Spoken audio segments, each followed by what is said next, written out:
You can tell a lot about a man by the flag he flies. Every morning, before the sun even clears the pines, Daniel Brooks steps out onto his small front porch in rural Virginia. His movements are slow, deliberate. The air is cold, the grass wet with dew. He doesn't say much. He doesn't need to. The sound of the metal clips against the flagpole says everything: clang, clang, whoosh. The stars and stripes rise, catching the first gold of dawn. To anyone passing by, it's just another flag. But to Daniel, it's not just fabric. It's memory. It's sacrifice. It's his brother, Marcus. Marcus never made it home from Afghanistan. The flag Daniel raises each morning is the same one that was folded, handed to his mother at the funeral, and pressed against his chest that day he swore he'd never let it touch the ground again. That promise became his ritual. Rain, wind, or storm, Daniel Brooks flies that flag. For 10 quiet years, no one said a word. The neighborhood respected him. But then came the change: new people moved in, new rules, and a new HOA president with a plastic smile and a clipboard full of regulations. Her name was Karen Hollingsworth. She didn't see Daniel's flag the way he did. To her, it wasn't a story, it was a violation. One Tuesday morning, Daniel came home from the grocery store and found something taped to his door. A bright orange letter stamped in red ink. Notice of violation, unauthorized flag display. He stood there for a long moment, the plastic bag of groceries still in his hand. His eyes scanned the letter, every word colder than the last. Failure to comply will result in fines up to $500 per day. He looked up at the flag, still waving proudly in the autumn wind, and a small, tired smile formed on his face. Unauthorized, he whispered. My brother didn't die for permission. That night, he sat at the kitchen table, the letter lying beside an old photo of him and Marcus in their uniforms, 2 kids who believed in the same dream. The ticking of the wall clock filled the silence. When his wife, Angela, walked in, she saw the look on his face, that quiet storm behind his eyes. They can't do this, Danny, she said softly. He just nodded, still staring at the letter. They already did. The next morning, Daniel did what he always did. He walked outside, stood beneath the flagpole, and raised that same old banner into the sky. The neighbors peeked from behind their curtains. A few smiled. Others just shook their heads, afraid of HOA trouble. But Daniel didn't look around. He looked up. Because when you've fought for a flag, when you've watched brothers bleed under its shadow, no piece of paper, no rule, no committee approval, can ever tell you it doesn't belong. As the sun rose higher, the flag waved stronger. And for the first time, Daniel realized, this wasn't just about him anymore. Something bigger was coming. And the war he thought he left behind was about to find him again. By the next week, Daniel's quiet street didn't feel the same anymore. People walked faster past his house now. The neighbors who used to wave when he mowed his lawn suddenly pretended not to see him. And every day, the same black SUV from the HOA rolled by slow, its tinted windows reflecting the flag that still stood proud in his yard. Inside that SUV sat Karen Hollingsworth, watching like a hawk. Clipboard in hand. Smile sharpened into a smirk. To her, this wasn't personal. It was about order. About aesthetic harmony. The bylaws said no personal flagpoles without approval. But for Daniel, this wasn't personal either. It was sacred. That Friday morning, he came home from the VA center to find something new. A second letter. This one wasn't taped, it was nailed to the wooden post beside his door. The sound of the nail scratching the surface had left a deep mark, a scar on the wood. And somehow, that bothered him more than the words on the page. Final notice: remove flag and pole within 72 hours or face legal action and property liens. Daniel's jaw tightened. His hands trembled, not with fear, but with memory. He stepped back, staring at that letter. And suddenly, the words blurred into another scene. Sand, heat, the sound of mortars in the distance. Marcus shouting, "Danny, get down." And then, silence. He remembered how his brother used to say, "Never let them tell you where your flag belongs. It belongs wherever your heart stands." That night, Daniel couldn't sleep. He sat on the porch, a cup of cold coffee in his hand, the flag barely visible in the dim porch light. Every so often, the fabric snapped in the wind, like a heartbeat refusing to die. Angela came out quietly. "Danny, you're shaking." He looked at her, eyes heavy but fierce. "They think this is about a pole," he said. "But it's about who gets to say what that flag means." Angela sighed, sitting beside him. "You could just, take it down for now. Fight it legally." Daniel didn't answer for a long moment. Then he said softly, "If I take it down, I lose before the fight begins." The next morning, he made a choice. He didn't just raise the flag again, he cleaned the pole, polished the clips, and stood at attention as if he were back on base. The flag lifted in slow motion, sunlight cutting through the morning haze, the red stripes glowing like fire. Neighbors watched from their windows again. One of them, old Mr. Jenkins, a Korean War vet, gave a small salute from his porch. Daniel nodded back, a silent brotherhood between men who understood what that cloth meant. By evening, a third letter arrived, this time, delivered by hand. Karen herself. She stood at the end of his driveway, heels clicking against the pavement, voice crisp like ice. "Mr. Brooks, you've left us no choice. The board has voted unanimously. If the flag isn't down by Monday, legal enforcement begins." Daniel didn't move from the porch. He just looked her in the eyes and said quietly, "Ma'am, I've faced men with guns who couldn't make me back down. You think a clipboard will?" Karen's smile faded. "This isn't the army, Mr. Brooks." "No," he said. "But maybe it's time someone reminded you what the army stands for." She turned sharply, walking back to her SUV. But before she got in, she glanced back, that same flag waving above him like defiance itself. And that night, as Daniel sat alone, the light from his porch glinting off the pole, he whispered to himself. "This flag's been through worse. So have I." What Daniel didn't know was that word of his stand, and his defiance, was already spreading beyond that little street. And soon, the brothers he hadn't seen in years were on their way back home. By Monday morning, the first fine notice arrived. A white envelope, stamped in red, payment due, $500. And below that, a second line that made Daniel's stomach twist. Accruing daily until full compliance. The war had begun.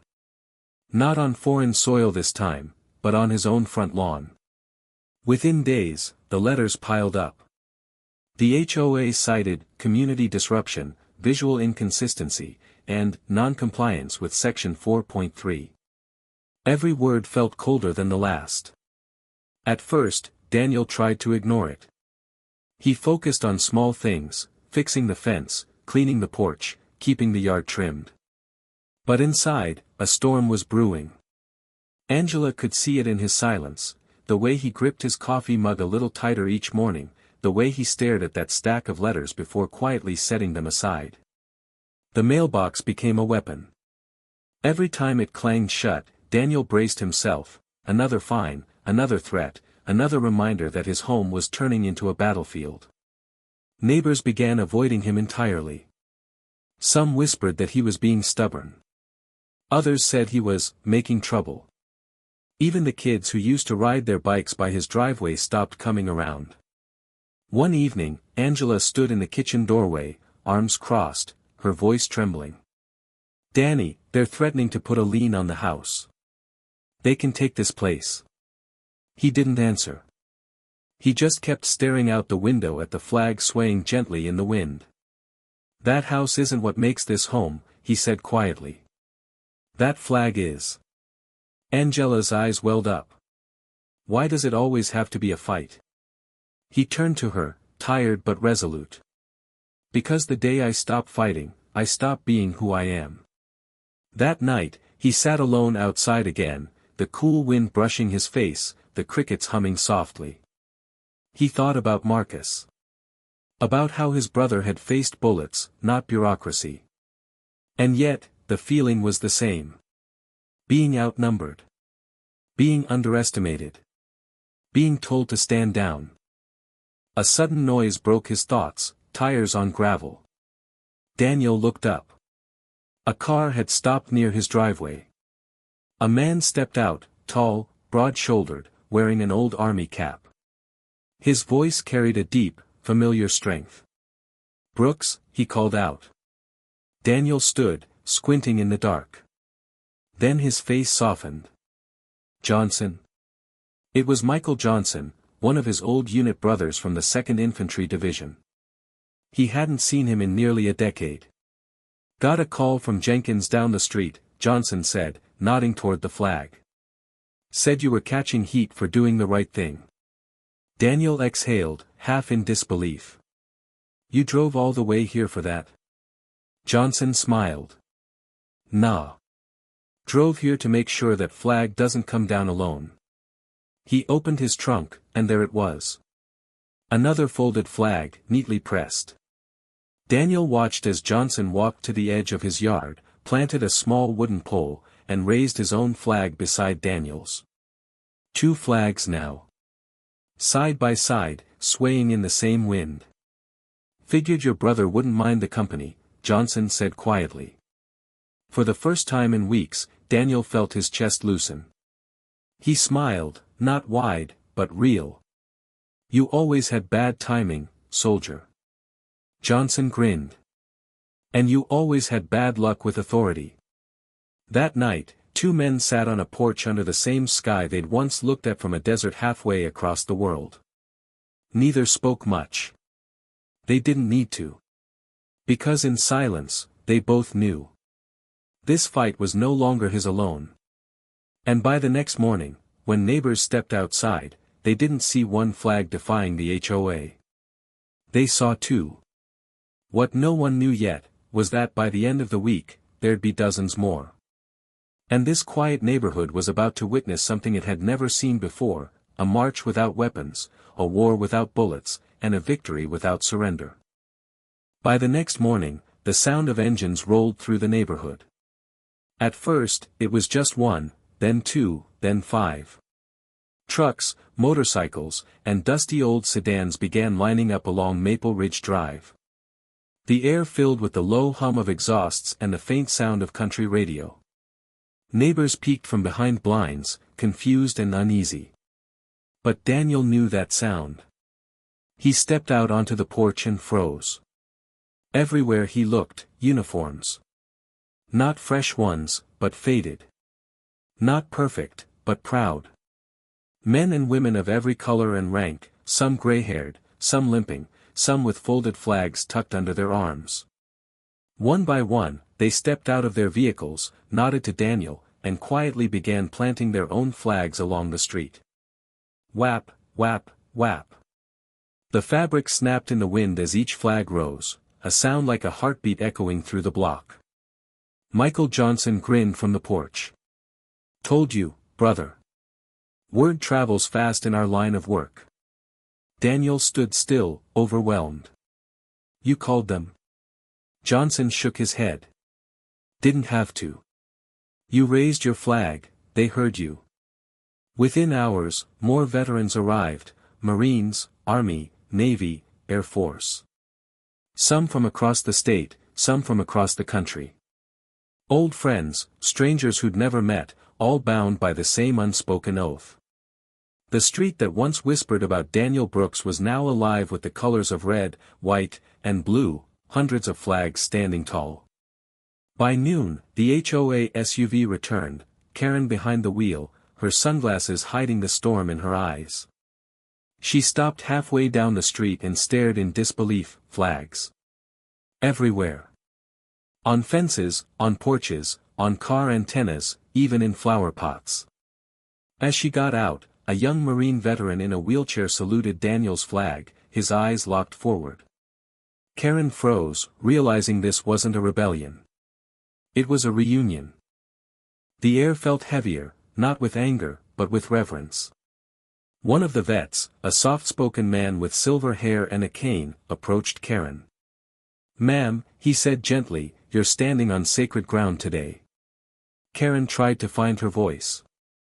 This is a violation of community code." But before she could finish, a deep voice cut her off. "Community code?" Daniel said, stepping forward. "That flag built this community." The veterans behind him stood in silence, their presence louder than any words could be. Karen's voice wavered. "You can't just." Michael Johnson spoke up. "Ma'am, we've spent our lives defending your right to say that. And we'll spend the rest defending his right to fly that." A few neighbors started to step outside, hesitant, curious. One of them, a young father, carried a small flag his daughter had made with crayons. He planted it by his mailbox. Another neighbor followed. Then another. By sunset, the entire block shimmered with flags, big and small, store-bought and handmade, each one catching the orange glow of evening light. News vans started showing up. Cameras turned on. Reporters asked Daniel why he hadn't taken the flag down. He looked straight into the lens and said softly, "Because that flag doesn't just belong to me. It belongs to every name I still carry with me." The reporter swallowed hard, her voice trembling. "And what do you want to say to the HOA?" Daniel looked toward Karen's SUV, where she stood frozen among the flags. "Just tell them this: some things don't need approval to be right." That night, as the sky turned black and the flags kept waving, Daniel sat on his porch again. The air was quiet, not the silence of fear, but the peace of strength. For the first time in a long while, he didn't feel alone. And far away, in the shadows of the parked trucks and headlights, one veteran whispered softly, "Tomorrow, they'll all know what that flag really means." By the next morning, Maple Ridge Drive didn't look like a neighborhood anymore. It looked like a memorial. Flags lined the street as far as the eye could see, each one catching the early light, fluttering softly in the cool breeze. The smell of coffee and motor oil mixed in the air as dozens of veterans stood shoulder to shoulder, their shadows long and proud. News crews from every major channel had arrived. Drones hovered above, capturing the surreal image, a quiet American street transformed into a living tribute. And right in the center of it all sat Daniel Brooks. On his porch. Hands folded. Eyes steady on the horizon. He wasn't smiling. He wasn't angry. He was simply still. Angela sat beside him, holding his hand, tears running freely. "I never thought it'd come to this," she whispered. Daniel nodded slowly. Neither did they. Out front, Michael Johnson talked with reporters, explaining why so many had come. "No one called us," he said. "We just showed up. Because when one of us is disrespected, all of us are." The camera panned to the street, men and women in uniforms that no longer fit quite right, but pride that still did. One reporter murmured to her mic, "What began as a neighborhood dispute has turned into a nationwide symbol of unity and respect." Then the crowd parted. The HOA SUV arrived again. Karen Hollingsworth stepped out, her usual confidence gone. She looked around, hundreds of flags, cameras, veterans, families, and neighbors. Every face was silent, watching her. In her hand was a single piece of paper. She walked toward Daniel's porch, her heels crunching softly on the gravel. When she reached him, she hesitated.